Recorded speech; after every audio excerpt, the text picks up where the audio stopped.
వినుకొండ నుంచి నూజెండ్లలో వెళ్తుంటే ముక్కులు మూసుకున్నారు. ఈ రోజు ఎలా ఉందో స్టేడియం నిర్మాణం చేశాం.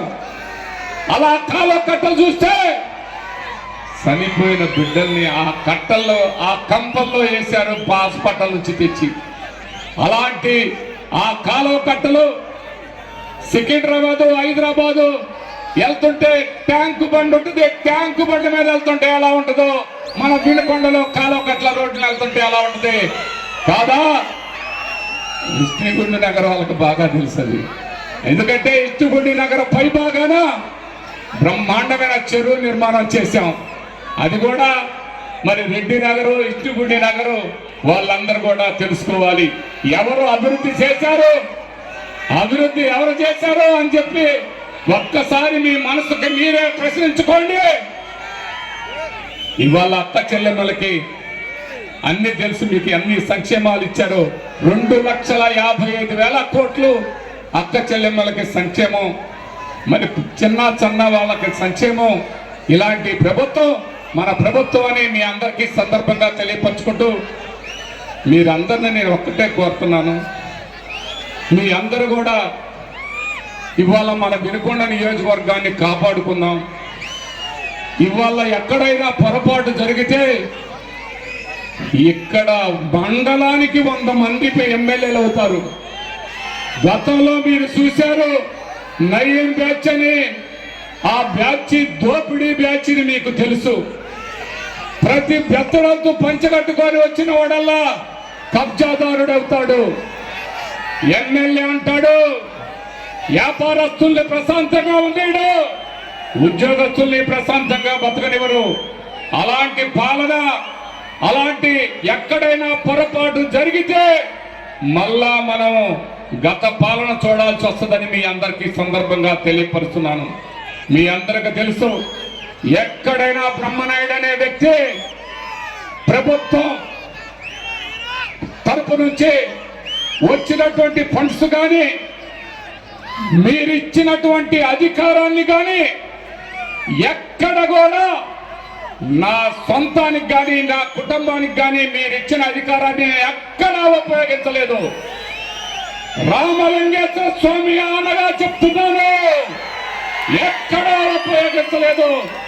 నా గుండెల మీద చేసుకొని చెప్తున్నాను, నేను మీరిచ్చిన అధికారం మీకోసమే ఉపయోగించాను, మీకోసమే పనిచేశాను. ఈ వయసులో కూడా 24 గంటలు మీరు తలుపు తడితే నేనున్నాను. వచ్చి రౌడీజం చేస్తున్నారన్నా అని అరగంటలో చిట్టకేస్తే ఆ ఊరెల్లా ఇంటికి వెళ్ళాను. అదే బ్రహ్మనాయుడని మీ అందరికీ తెలియపరుస్తున్నాను. ఎవరెవరని మీకు నేనున్నాను. నా ప్రాణాన్ని నాకు అవసరం లేదు, మీకోసం అవసరమైతే ఈ ప్రాణం కూడా నాకు అవసరం లేదు. మీ ప్రాణాలు కాపాడే నా ధ్యేయం, మీకోసమే బతుకుతానని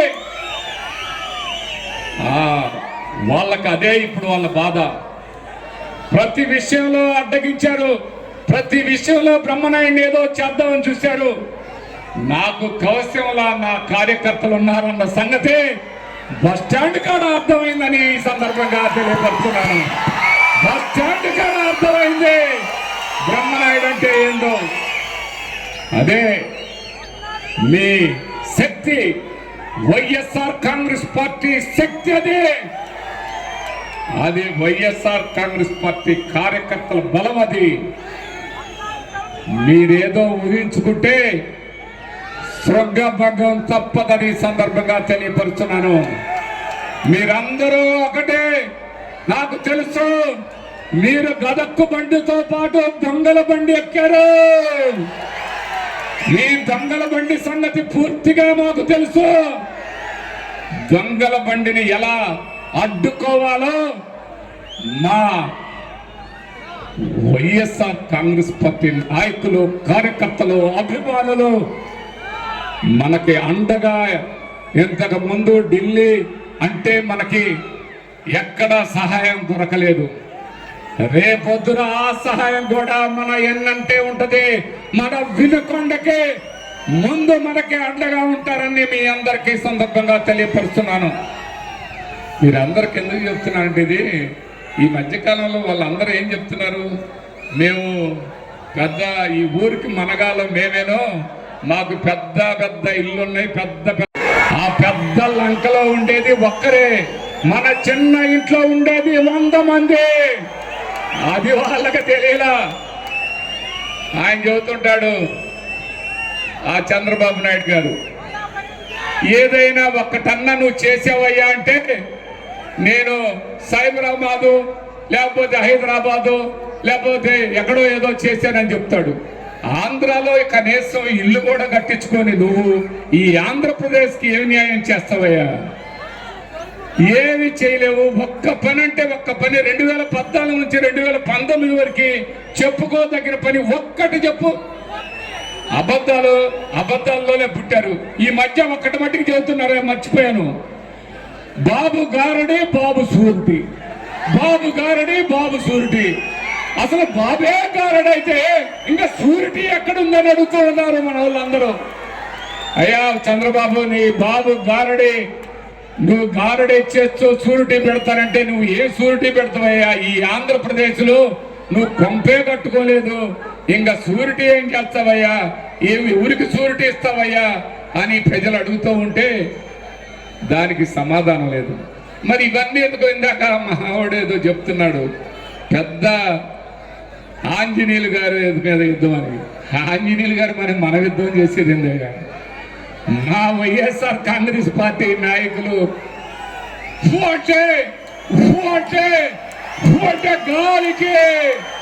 గాలికి కొట్టుకుపోతావు. మరి ఇంకా ఆయన ఉన్నాడంటే ఆయన సంగతి మనకు తెలియదు కాదు. నేను వస్తాను చూడండి, నేను వస్తాను. నువ్వు కాదు, మీ తాతను తీసుకొచ్చుకో. ఇక్కడ ఎక్కడ కూడా ఏ విధంగా కూడా మనం ఇంత కూడా వాళ్ళ గురించి ఆలోచించాల్సిన అవసరం లేదు. మనము మన అభివృద్ధి, మనం చేసినటువంటి సంక్షేమం, మనం చేసినటువంటి పాలన, మనం చేసినటువంటి ప్రతి ఊరికి మనం చేసినటువంటి మంచి, ఆ మంచి మనమే మంచి అని చెప్తున్నాను. ఈ ఆంజనేయుల్ని 10 సంవత్సరాలు ఎమ్మెల్యేగా చేస్తే, 10 సంవత్సరాలు ఎమ్మెల్యేగా చేస్తే ఒక్కటంటే ఒక్కటి, ఇదిగో ఇది నేను మంచినీటి సమస్య పూర్తి చేశానని చెప్పమనండి, లేదు ఘాట్ రోడ్డు నిర్మాణం చేశానని చెప్పమనండి, లేదు స్టేడియం నిర్మాణం చేశానని చెప్పమనండి, లేదు 100 పడకల హాస్పిటల్ చేశానని చెప్పమనండి, లేదు గురుకుల పాఠశాల ముస్లిం మైనార్టీ వాళ్ళకి ఇచ్చానని చెప్పమనండి, మరి అదేవిధంగా రైతు భరోసా ఇచ్చామని చెప్పమనండి, రైతు బజారు మనం తెచ్చామని చెప్తున్నాం. మరి ఎస్సీ ఎస్టీలకి 17 కోట్లతో కాలేజీ నిర్మాణం జరుగుతూ ఉంది. ఇవన్నీ మేము చేసామని చెప్తున్నాం. అగ్రికల్చర్ కాలేజీ కూడా మనం అన్ని పర్మిషన్లు కూడా రావడం జరిగింది. ఏ వినకొండకి ఇంజనీరింగ్ కాలేజీ కూడా బ్రహ్మనాయుడుకొండ తిరుమల ఇంజనీరింగ్ కాలేజీతో సపోర్ట్ గా ఇక్కడ ఒక ఇంజనీరింగ్ కాలేజీ కూడా ఏర్పాటు చేస్తాం అని మీ ఐకమత్యంగా చిన్న చిన్న సమస్యల్ని పక్కన పెట్టి మనమందరమే ఒకటిగా, మనమందరమే ఒక కుటుంబ సభ్యులమే. మన వైఎస్ఆర్ కుటుంబ సభ్యులందరూ కూడా ఒక్కటి మట్టికి ఆలోచించండి. ఏ విధంగా కూడా మీ అందరి సహాయ సహకారాలు మరి ఎలా ప్రభుత్వానికి అందిస్తున్నారో అదే విధంగా ప్రభుత్వం కూడా మన అందరికీ అంత మంచి పనులు చేస్తూ వచ్చింది. మరి ఇక నాకైతే పెద్ద వయసు వచ్చింది. మీరందరూ ఈసారి నాకు పోయినసారి 29,000 ఇచ్చారు, మొన్నటి దాకా 40,000 అని చెప్పాను. కాదు 60,000 మెజార్టీ రావాలి, అదే మన టార్గెట్. అదే ఇవాళ చెప్పాను, ఇవాళ సిద్ధం మీ అందరికి పడ్డదా? సిద్ధం. ఏమయ్యా మీరు సిద్ధం అనలేకపోతే అట్లాగయ్యా? వాళ్ళకి అక్కడ వనకాలి. సిద్ధం. ఓకే, మన గౌరవ ముఖ్యమంత్రి గారు మనకిచ్చిన, మనం అందరూ సిద్ధంగా ఉన్నామంటే మనమందరం రెడీ అయ్యాం. ఎంపీగా అనిల్ కుమార్ యాదవ్ గారు, ఎమ్మెల్యేగా బొల్లా బ్రహ్మనాయుడు గారు అని ప్రతి ఒక్క నియోజకవర్గానికి ప్రతి ఒక్క పార్లమెంట్కి మనం అందరు క్యాండిడేట్లతో సహా సిద్ధమయ్యాం. వాళ్ళ దగ్గర ఏమీ లేదు. ఆ బీజేపీ వాళ్ళు అంటారు కాసేపు అయ్యా పవన్ గారు నీ సంఖ్యలో దూరుతానంటాడు. నా సంఖ్యలో దూరాలంటే నాకు 50 కావాలా, 1.5 కావాలి అని చెప్తాడు. ఆ 1.5 సంవత్సరం ముఖ్యమంత్రి అంట. కాదు బీజేపీ వాళ్ళు 2.5 సంవత్సరం మాకు ముఖ్యమంత్రి కావాలా అని వాళ్ళు మాట్లాడుతున్నారు. ఏమీ లేదు. మనం ఎంపీటీసీ ఎలక్షన్లు చూసాం, మున్సిపాలిటీ ఎలక్షన్లు చూసాం, ప్రెసిడెంట్ ఎలక్షన్లు చూసాం. అంతకంటే మీరు ఎలా అనుకున్నారు? అబ్బా 28 ఛాలెంజ్ చేసి 28 వచ్చి 28 వస్తే మాకు మీకు 4 తెచ్చుకోండి అన్నాం. ఆ ఛాలెంజ్ గా గెలిచాం. అలాగే ఎంపీటీసీలు జెడ్పీటీసీలు మొత్తం కూడా కైవసం చేసుకున్నాం. అంటే ఎందుకు చేసుకున్నామంటే ఈ తెలుగుదేశం పార్టీ అనేది లేదండి. వీళ్ళందరూ ఏమంటారా, ఈనాడు వాళ్ళు, ఆ ఏబిఎన్ వాళ్ళు, ఆంధ్రజ్యోతి, TV5, మహా టీవీ, వీళ్ళందరూ రోజు డబ్బా పడుతుంటారు. ఆ డబ్బా చూడొద్దయ్యా మనం. ఆ డబ్బాగా తప్పే ప్రజల్లో ఎక్కడ వాళ్ళకి అవకాశం లేదని మరొక్కసారి మీ అందరికీ సవినీయంగా మనం చేసుకుంటూ, ఇంకా మీ గారు కావాలని అలాగే పంపించారు మన ముఖ్యమంత్రి జగన్మోహన్ రెడ్డి గారు. అనిల్ కుమార్ గారికి ఎక్కడ కూడా స్టేట్ లో ఎక్కడైనా చూసుకున్నాం అనే దమ్మున్న ధైర్యంగా నాయకుడు మన అనిల్ అన్నా అని మీ అందరికి కూడా ఈ సందర్భంగా తెలియపరుస్తున్నాను. మరి ఈ రోజు చూస్తే అనిల్ గారు, ఆయన మనసు బంగారం, మనిషి బంగారం. అలాంటి బంగారం మన వినుకొండ ప్రజలకు కూడా పూర్తి స్థాయిలో ఇప్పుడు దాకా జరిగింది ఒక వ్యక్తి అయితే, ఇంకా కూడా మంచి జరిగేదానికి ఢిల్లీ లెవెల్లో కూడా, ఢిల్లీ నుంచి గల్లీ వరకు కూడా, గల్లీ నుంచి వినుకొండ వరకు కూడా అనిల్ యాదవ్ అంటే ఆ ప్రేమ సంపాదించుకున్నందుకు ఆయన చూస్తుంటే నాకు అనిపించింది, ఏంటి ఈ ప్రేమ అని అంటే, ఆయన వాస్తవంగా శ్రీకృష్ణుడు పంపించిన దైవ సంభూతుడని, శ్రీకృష్ణుడు వారసుడని, మన వినుకొండకి మంచి జరిగేదానికి వచ్చిన వారసుడని మీ అందరికీ కూడా ఈ సందర్భంగా తెలియపరుస్తున్నాను. అంటే నేను ఎందుకంటే చెప్పేది, మనకి నీళ్ళు ఇప్పలేదు మా కార్యకర్తకి, ఎక్కడ మా కార్యకర్తను పట్టించుకుంది లేదు. పట్టించుకున్నాడా? మరి వాళ్ళ ఎందుకయ్యా, ఇది మనం అదే సభ అయ్యా, మర్యాద పూర్వక సభ అంట. అయ్యా మర్యాద రావణ గారు, నీ మర్యాదలన్నీ మాకు తెలిసిపోయినాయని మన వాళ్ళందరూ చెప్తున్నారు. మర్యాద రావణ గారికి మర్యాదగా మంచి గుణపాఠం నేర్చుకుంటారు. వైఎస్ఆర్ కాంగ్రెస్ పార్టీ శ్రేణులంటే నిజాయితీగా, నిబద్ధతగా గౌరవ ముఖ్యమంత్రి జగన్మోహన్ రెడ్డి గారి ఆనా అని చెప్పి, జగన్మోహన్ రెడ్డి గారు ఏమి చెప్తే అది జరిగిందో, మన వినుకొండలో కూడా అనిల్ గారిని వినుకొండ పలనాడు ప్రాంతంలో పోటీ చెయ్యి అని అంటే ఆయన ఏమి కోరినా ఇస్తాడు అనిల్ గారికి. కానీ ఆయన కోరాడు మన అనిల్ గారిని నర్సరావుపేట పార్లమెంటుకు పోని, నువ్వు చెప్తే ఎక్కడికైనా వెళ్తానన్నాడు మన అనిల్ గారు. ఇది ఇలా ఉంటే మరి అనిల్ గారు బీసీలకి న్యాయం చేయాలి. ఇవాళ ప్రతి ఒక్క బీసీ కూడా ఇవాళ కాలర్ పైకి అలా అని ముందుకి అడుగేస్తున్నాడంటే ఈనాటి జగన్మోహన్ రెడ్డి గారు బీసీలకు వేసినటువంటి అవకాశం ఇచ్చినటువంటి అవకాశం కాదా అని అడుగుతూ ఉన్నాం.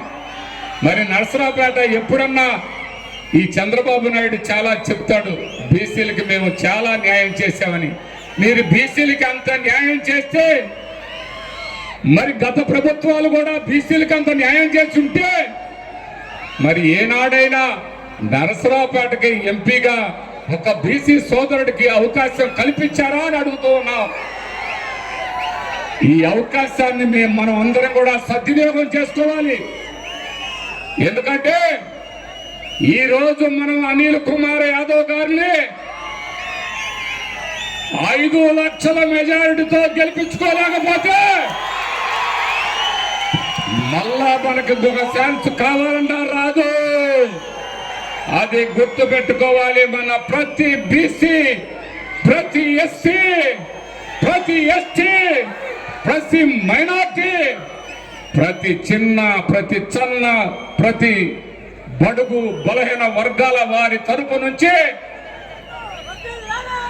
అందరూ కూడా ఆనందించాల్సిన అవసరం వచ్చింది. ఇప్పుడే నిర్ణయం తీసుకోవాల్సిన అవసరం వచ్చింది మన సోదరులందరూ కూడా. అదే ఎన్ని వచ్చినా సరే సమయం వచ్చినప్పుడు మేమందరం కూడా జగన్మోహన్ రెడ్డి గారికి అండగా ఉంటాము. జగన్మోహన్ రెడ్డి గారిని గెలిపించుకుంటాము. ఒక్కటవుతాం, ఫ్యాన్ గుర్తుకి ఓటు వేసుకుందామని చెప్పి నిలబడమని మాత్రం మేమందరం కూడా తెలియజేస్తా ఉన్నా. కాబట్టి చిన్న పొరపాటు ఎన్నికల సభలో మనం చేస్తే అది ఇంకా సరిదిద్దుకోలేని పొరపాటు అవుతుంది. ఒక చిన్న పొరపాటు మనం చేస్తే మళ్ళీ ఇంకోసారి బీసీలకు కానీ ఎవరికైనా పదవులు ఇవ్వాలంటే ఆలోచన చేస్తారు. ధైర్యంగా ఈరోజు ఇస్తున్న వ్యక్తి జగన్మోహన్ రెడ్డి గారు. ఎన్ని ఇబ్బందులు ఉన్నా, ఎన్ని చిన్న చిన్న పొరపచ్చులున్నా మనందరం ఒకటవుదాం. వినుకొండ నుంచి బ్రహ్మనాయుడనని 60,000 మెజారిటీతో గెలిపించుకుందాం. దాంతో పాటు మీ ఆశస్సులతో ఇంకొక చేత్తో ఒక ఓటు బ్రహ్మనాయుడనకి, మరో ఓటు మీ బిడ్డగా, మీ అన్నగా, మీ తమ్ముడుగా, మీ బిడ్డగా అనిల్ అనేవాడికి కూడా ఎంపీగా కూడా ఓటు వేయమని మాత్రం అడుగుతా ఉన్నా.